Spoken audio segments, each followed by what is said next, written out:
बच्चों नमस्कार, स्वागत है आप सभी का एक्सपर्ट नॉलेज एकेडमी में। आज की वीडियो में हम लेकर आए हैं संस्कृत सुरभि कक्षा 8 में चतुर्था पाठ नीति श्लोका। इस पाठ का बच्चों आज हम एक्सरसाइज अर्थात अभ्यास प्रश्न कंप्लीट करने जा रहे हैं। तो चलिए स्टार्ट करते हैं। सबसे पहले बच्चों देखिए, हमारा पहला प्रश्न है यहाँ पे एक पदेन उत्तर से, अर्थात यहाँ पे जो क्वेश्चन दिए हुए हैं इन सभी प्रश्नों के उत्तर आपको क्या करने हैं, एक शब्द में देने हैं। तो चलिए स्टार्ट करते हैं। हम सबसे पहले अपना क्वेश्चन देखते हैं। भार्या कीदृशी भवेत। भार्या यानी क्या होता है बच्चों, पत्नी। पत्नी कैसी होनी चाहिए, कीदृशी कैसी, भवेत यानी होनी चाहिए। भार्या कैसी होनी चाहिए, पत्नी कैसी होनी चाहिए। तो इसका आंसर हो जाएगा बच्चों प्रियवादिनी। प्रियवादिनी अर्थात प्रिय बोलने वाली, मधुर बोलने वाली जो है तो होनी चाहिए। तो जैसा कि आपके क्वेश्चन में लिखा हुआ है एक पदेन अर्थात एक शब्द में आपको आंसर देना है कुछ इस तरह से, ठीक है। लास्ट में हम करेंगे फुल स्टॉप यानी पूर्ण विराम। सेकंड क्वेश्चन है विद्या कीदृशी भवेत। विद्या कैसी होनी चाहिए। तो जो विद्या है वो अर्थकरी होनी चाहिए। कैसी होनी चाहिए बच्चों, अर्थकरी अर्थात विद्या जो है धन को संग्रह कराने वाली होनी चाहिए, ठीक है। युक्तम नीचस्य किम भवति। युक्तम नीचस्य किम भवति। युक्त यानी होता है उचित, नीचस्य असमर्थ के लिए, ठीक है ना। नीचस्य यानी असमर्थ के लिए क्या होता है, अर्थात उचित जो है असमर्थ व्यक्ति के लिए क्या हो जाता है, तो दूषणम अर्थात अनुचित हो जाता है, ठीक है। तो यहाँ पे जो आपका आंसर बनेगा वो हो जाएगा दूषणम, ठीक है, अर्थात अनुचित, ठीक है। आगे देखिए, मनुष्य मृत्युम कथम आपद्यते। आपद्यते यानी होता है प्राप्त करना, ठीक है ना। मनुष्य जो है मृत्यु कैसे प्राप्त करता है, तो मोहात अर्थात मोह से। मोह से जो है व्यक्ति क्या करता है, मृत्यु को प्राप्त करता है। आगे देखिए, मित्रम कदा जानियात। जानियात यानी जानना चाहिए। मित्र को कब जानना चाहिए, ठीक है ना। आपत्स, आपत्स यानी होता है विपत्ति। जब अपना समय क्या हो, खराब चल रहा हो, उस टाइम पे जो है हमें मित्र की परीक्षा लेनी चाहिए, मित्र को जानना चाहिए। तो देखिए बच्चों, ये हो गया हमारा एक पदेन प्रश्न का उत्तर। अगला क्वेश्चन है बच्चों हमारा एक वाक्यन। यहाँ पे देखिए हमारा पहला क्वेश्चन है एक वाक्यन से अजीर्णे विषम किम। जैसा कि आपका जो क्वेश्चन है यहाँ पे देखिए एक वाक्यन अर्थात आपको एक वाक्य में उत्तर लिखना है। अजीर्णे विषम किम, अपच होने में क्या विष हो जाता है, जहर क्या हो जाता है, ठीक है। तो अजीर्णे भोजनम विषम, अपच होने पर जो भोजन होता है, खाया हुआ भोजन, वो क्या हो जाता है, जहर हो जाता है, ठीक है। तो हम लिखेंगे अजीर्णे भोजनम विषम, ठीक है। कुछ इस तरह से हमारा आंसर होगा, ठीक है।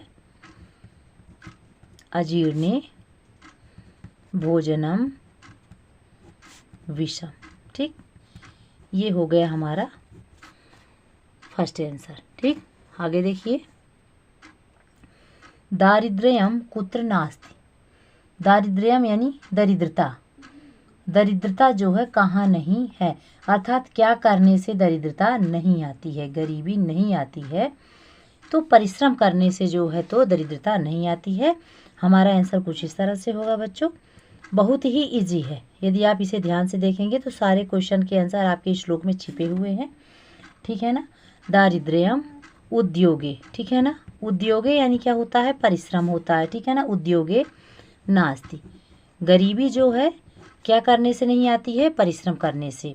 अगला क्वेश्चन देखिए, मानवः नित्यम किम विचिंतेत। मनुष्य को सदा क्या सोचना चाहिए। मानवः यानी मनुष्य, नित्यम यानी सदा हमेशा, विचिंतेत यानी होता है सोचना चाहिए। मनुष्य को सदैव क्या सोचना चाहिए। तो चलिए देखते हैं इसका आंसर। तो देखिए इसका आंसर कुछ इस तरह से बना है। मानवः नित्यम में किम छिद्रम को संगो किम अविनिपातितम कुतः दोषः ममाश्रयेत इति विचिंतेत। अर्थात मनुष्य को सदैव क्या सोचना चाहिए कि नित्यम में किम छिद्रम, मतलब मुझ में बुराई कहाँ से आती है या मुझ में क्या बुराई है। संगो यानी होता है आसक्ति, ठीक है ना, क्या आसक्ति है, ठीक है ना, और किम अविनिपातितम अर्थात वह कौन सी वस्तु है जो पतनशील नहीं, अविनिपातितम के अंदर पतनशील नहीं है। कुतः दोषः मम श्रेयत, और मुझ में दोष जो है कहाँ से आते हैं, इति विचिंतित, ऐसा सोचना चाहिए। तो ये हो गया बच्चों हमारे क्वेश्चन नंबर ग का आंसर था, 3rd नंबर क्वेश्चन का ये आंसर हो गया। ठीक है, अब यहाँ पे देखिए जो हमारा अगला क्वेश्चन है, गुणेषु कः करणीय।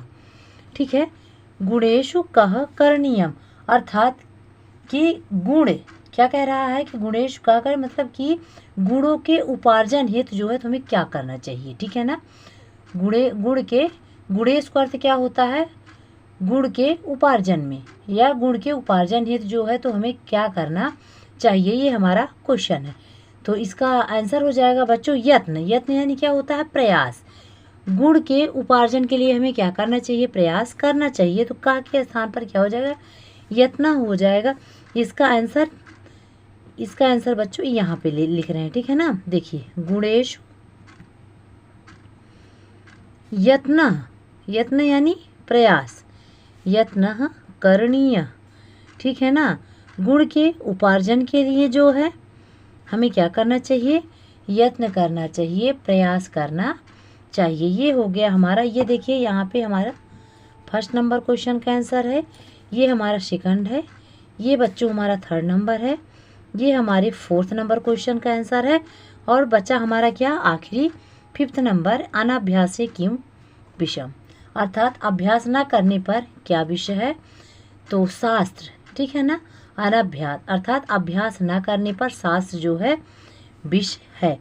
तो यहाँ पे क्या हो जाएगा, शास्त्रम हो जाएगा, हमारा आंसर बनेगा अनभ्यासे शास्त्रम विषम। ठीक है, शास्त्रम विषम, अभ्यास न करने पर शास्त्र जो है क्या है, विष है। ठीक, तो ये हो गया बच्चों हमारा एक वाक्य प्रश्न के सारे उत्तर। ठीक है ना, चलिए आगे बढ़ते हैं।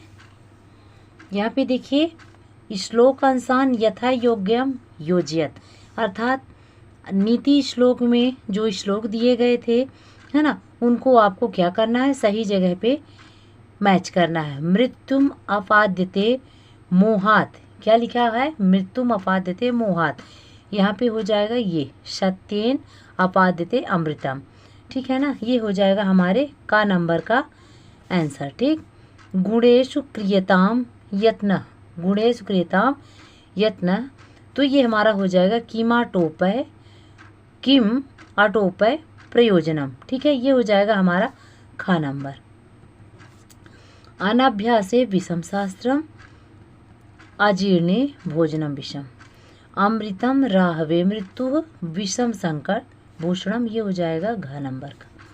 लास्ट में क्या बचा है, उद्योगे नास्ति दारिद्र्यम जपतो नास्ति पातकम अर्थात परिश्रम करने से, मेहनत करने से गरीबता नहीं रहती, और भगवान का नाम लेने से जो है पाप नहीं रहता है। ठीक है ना, तो ये हो जाएगा हमारे अंगा नंबर क्वेश्चन का आंसर। अब देखिए इनको लिखना कैसे है, ध्यान दीजिएगा बच्चों, ये जो वाक्य हैं वाक्य के सामने ही इसका जो राइट सही जो वाक्य है उसको लिखना है। ठीक है ना, ऐसे नहीं जैसे हमने यहाँ पे मार्किंग किया है इस तरह से आपको नहीं करना है, बल्कि जैसे यहाँ पे लिखा है मृत्युम अपाद्यते, तो इसको आप उठा के यहाँ पे लिखिएगा। ठीक है ना, और बाकी सबको ऐसे ही आपको करना है। ठीक है, चलिए आगे बढ़ते हैं।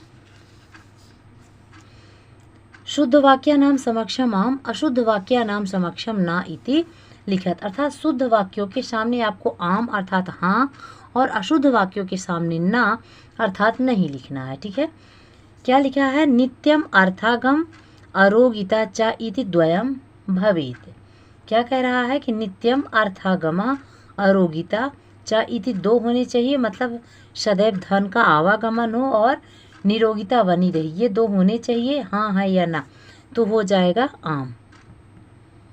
फिर है अमृतम विषम च द्वै देहे प्रतिष्ठितम, अमृत और जहर ये 2 है शरीर में क्या करते हैं, निवास करते हैं, तो आम सही है इस श्लोक के अनुसार। उद्योगे दारिद्र्यमस्ति न, मेहनत करने से गरीबी नहीं रहती है, परिश्रम करने से गरीबी नहीं रहती है। व्यसनेषु बांधवान जानियत, व्यसनेषु, ठीक है ना, में क्या करना चाहिए, बांधव यानी अपने भाइयों को जानना चाहिए। तो ये हमारा घ नंबर भी क्या हो जाएगा, आम हो जाएगा।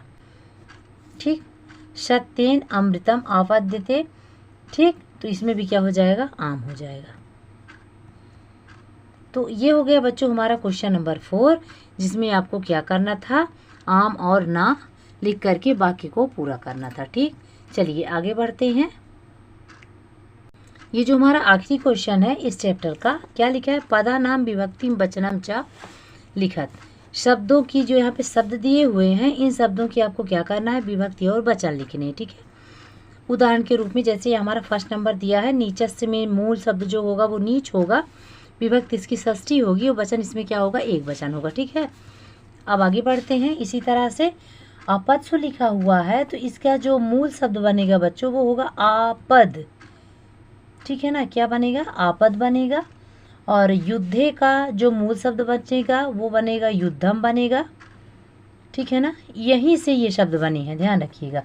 छीड़े से जो हमारा मूल शब्द बनेगा वो बनेगा छीड़म। क्या बनेगा, छीड़म, मेरा मतलब इसका मूल शब्द बनेगा। फिर धने, धने का मूल शब्द बनेगा बच्चों धनम। ठीक, गुण दोषियों, गुण और दोष, ये इसका मूल शब्द बनेगा गुण दोषा। ठीक, फिर निर्धन से का निर्धन बनेगा निर्धनः। इन्हीं शब्दों से ये शब्द बने हैं जिनमें विभक्तियों का प्रयोग किया गया है। मौने का मौनम बनेगा, क्या बनेगा, मौनम शब्द बनेगा। ठीक है, व्यसनेश, व्यसनेश को व्यसनम बनेगा, इस तरह से। फिर बांधवान है, बांधवान का बनेगा बच्चों बांधव, क्या बनेगा, बांधवा। ये हो गए देखिए इन शब्दों के मूल शब्द। ठीक, अब आपको क्या करना है, इन शब्दों की आपको यहाँ पे विभक्तियाँ लिखनी है और वचन लिखने हैं। जैसे कि आपत्सु में कौन सी विभक्ति होगी, तो आपत्सु में बच्चों देखिए सप्तमी विभक्ति होगी, युद्धे में भी सप्तमी विभक्ति होगी। ठीक है, ध्यान रखिएगा। छीड़ेस में भी सप्तमी विभक्ति ही होगी। ठीक, धने, धने में भी बच्चों सप्तमी विभक्ति होगी। ठीक है, गुण दोषियों में षष्ठी और सप्तमी दोनों होंगी। कैसे होंगी वो भी हम बताएंगे आपको। ठीक है ना, तो इसमें षष्ठी भी होगी और सप्तमी भी होगी। ठीक, इसके बाद निर्धनस में केवल षष्ठी विभक्ति होगी। कौन सी विभक्ति होगी, षष्ठी। मौने में बच्चों सप्तमी विभक्ति होगी। ठीक है, फिर व्यसनेश में भी कौन सी विभक्ति होगी, सप्तमी विभक्ति होगी, ध्यान रखिएगा। बांधवान आया तो बांधवान में द्वितीय विभक्ति होगी। ठीक, अब देखिए ये तो हो गई विभक्तियाँ। अब इनके हम वचन देखिए, वचनों के अनुसार जो हमारा शब्द रूप हो या फिर धातु रूप हो वो सभी क्या होते हैं बच्चों, बदलते हैं। उनके जो शब्द होते हैं उनमें क्या हो जाता है, परिवर्तन हो जाता है। ठीक है ना, ठीक उसी तरह से जो हमारी विभक्तियाँ हैं, है ना, विभक्ति के अनुसार जब विभक्तियाँ क्या होती हैं, प्रथमा, द्वितीया, तृतीया, चतुर्थी, पंचमी, षष्ठी, सप्तमी इत्यादि में जब ये आती है तो क्रमशः इनका स्वरूप क्या हो जाता है बच्चों, बदल जाता है। ठीक है ना, तो जैसे यहाँ पे देखिए आपत्सु लिखा हुआ है, तो आपत्सु में यहाँ पे जो सप्तमी विभक्ति होगी ये बहुवचन है। चूंकि ये जो शब्द है ये स्त्रीलिंगवाची, ये भी ध्यान रखना है आपको कि लिंगा अनुसार शब्दों में क्या होता है, परिवर्तन होता है। जैसे आपका पुल्लिंग होता है, स्त्रीलिंग होता है, नपुंसक लिंग होता है। तो पुल्लिंग में क्या होता है बच्चों कि पुल्लिंग में जो है तो पुल्लिंग और नपुंसक लिंग, ऐसा हम मान के चलें, पुल्लिंग और नपुंसक लिंग लगभग सेम होते हैं। पुल्लिंग में देखिए, पुल्लिंग में जिस तरह से प्रथमा, द्वितीया, तृतीया, चतुर्थी, पंचमी, षष्ठी, सप्तमी होती है, उसी तरह से नपुंसक लिंग में होती है। बस फर्क ये होता है उन शब्दों में कि पुल्लिंग के अनुसार जो हमारा नपुंसक लिंग होता है उसमें प्रथमा और जो द्वितीय विभक्ति होती है वो सेम होती है। प्रथमा और द्वितीय विभक्ति के जो शब्द होते हैं ऐसा हम कह सकते हैं, तो वो दोनों क्या होते हैं, सेम होते हैं। फिर तृतीय विभक्ति से लेकर सप्तमी विभक्ति तक लगभग सारे शब्द रूप जो होते हैं वो पुल्लिंगवत ही चलते हैं, ठीक है ना।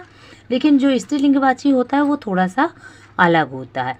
वचन के अनुसार तो शब्दों में परिवर्तन आता ही है, विभक्ति के अनुसार भी शब्दों में परिवर्तन होता है। तो इसके लिए आपको बच्चों देखिए शब्द रूप पढ़ना पड़ेगा। यदि आप कोई भी एक आकारांत शब्द पढ़ लेते हैं, शब्द रूप पढ़ सकते हैं, है ना। इकारांत, रिकारांत, ठीक है, उकारांत, दकारांत, मकारांत, इस तरह के यदि आप एक एक शब्द रूप पढ़ लेते हैं इस टाइप के, तो आपको ढेर सारे शब्द रूप का निर्माण करने में, उसे बनाने में या उसको पहचान करने में बहुत ज़्यादा हेल्प मिलेगी, ठीक है। तो देखिए आपको यदि इन सारी चीज़ों को पढ़ना है, समझना है, तो आपको क्या करना पड़ेगा, स्वाध्ययन करना पड़ेगा, ठीक है।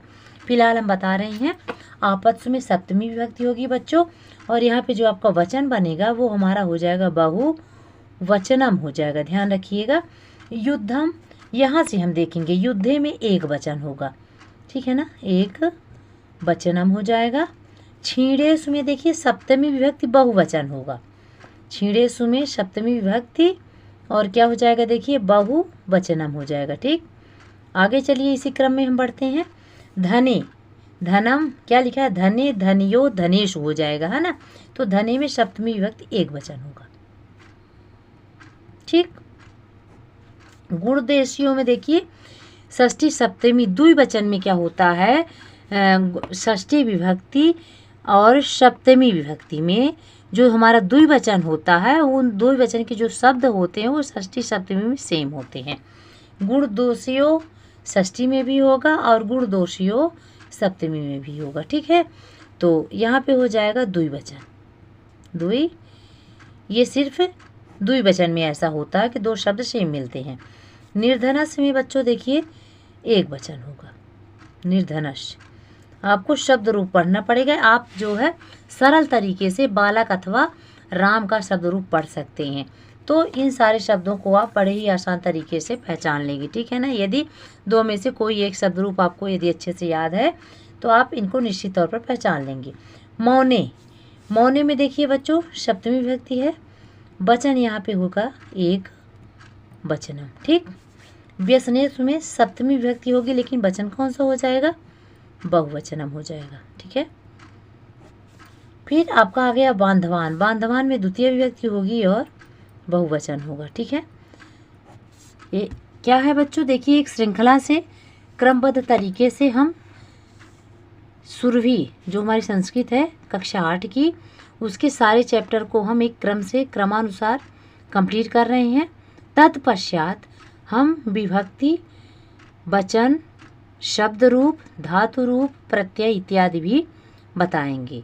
तो ये था बच्चों आज की वीडियो में हमने कंप्लीट किया चतुर्था पाठा नीति श्लोक का अभ्यास प्रश्न। नेक्स्ट वीडियो में बच्चों हमारा होगा पंचमा पाठा अहम ओरछा अस्मि। इस पाठ का बच्चों हम शीघ्र ही अभ्यास प्रश्न कंप्लीट करने वाले हैं। तब तक आप सभी बच्चे स्वस्थ रहें, मस्त रहें और एक्सपर्ट नॉलेज एकेडमी से जुड़े रहें। धन्यवाद।